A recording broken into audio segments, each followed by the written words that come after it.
You could be making a very serious legal mistake right now, even without knowing it.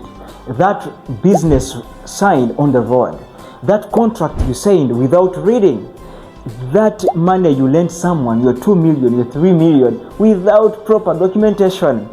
These can create serious problems that are going to take you many years, many resources, and serious pounds of regrets to solve them. You are at the legal stamp, and today we are going to see 4 legal mistakes that you make so that you don't make them and your life becomes better.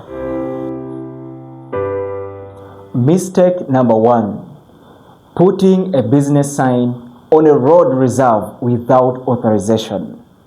You have started a business and you want people to know where you are, because services must be accessed by people. So you put your signpost beside the road, but before you do that, ask yourself this question: whose land am I putting this signpost on?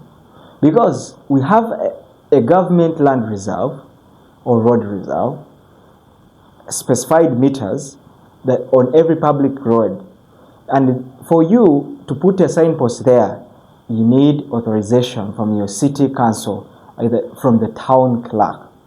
And it depends, because according to section 16 of the Roads Act 2019, a road reserve is generally reserved for public roads and related activities. However, a road authority may give written authorization for approved activities, including advertisement. And now when you want to put your signpost, you make an application to the city council or the town council, to your town clerk, requesting to put a signpost on the road. Then they are going to send the engineer from the council to come and see the land or the space where you intend to plant your signpost. Then they will authorize you. Then after authorizing you, you will put or plant your signpost. You'll pay some money. Now in some cities, putting, let's say in a suburb, on that public road in a suburb, in the outskirts of the city, you pay 100,000 plus, but not exceeding 100,000, not even reaching 200,000. Then you'll be allowed to put your signpost, then you advertise your services. Also in the Bible, Romans chapter 13 verse 1, the Bible reminds us that let every soul be subject unto the higher powers. So that's the bureaucracy, that's the procedure. So higher powers, now like the government or the civil government. So the lesson we learn here is, don't assume that because a space is next to your business, you are free to use it the way you want. Find out who controls the land and who obtain the necessary authorization before putting up your signpost. Mistake number 2: operating a business without the required license, authorization, permission. This license is called the trading license. So another common mistake that we see every day today is someone saying, I have rented my shop, I have bought my stock, so I can start trading the way I want. But there is something you need to consider.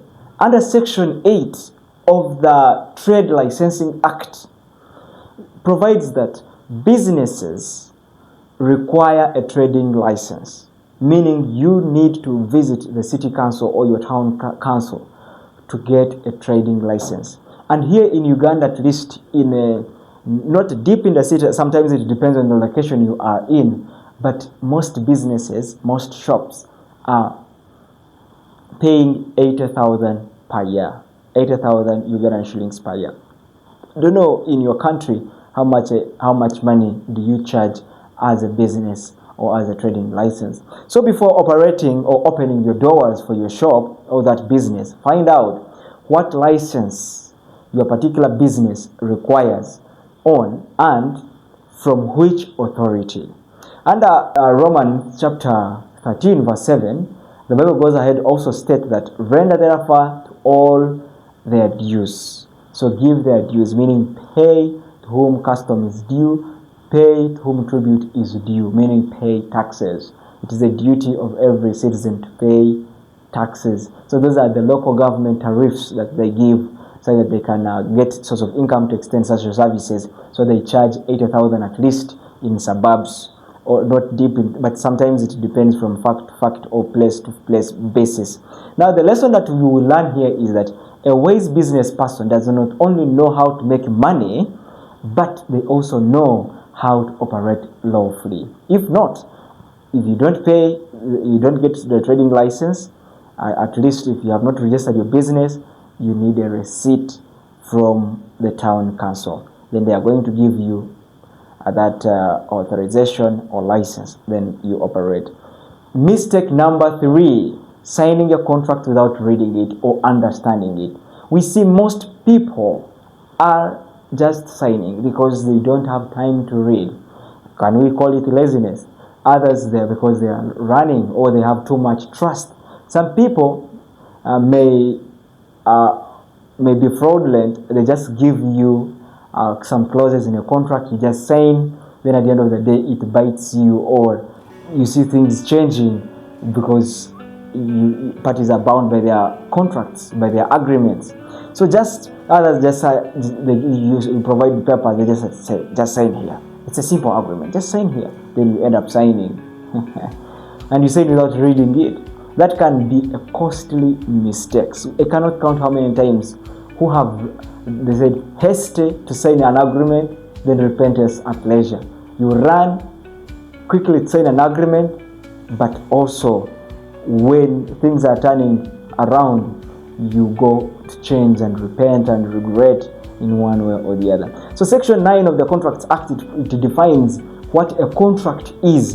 A contract being an agreement entered or made with free consent, with capacity and lawful consideration, and with a lawful object, with the intention to be legally bound.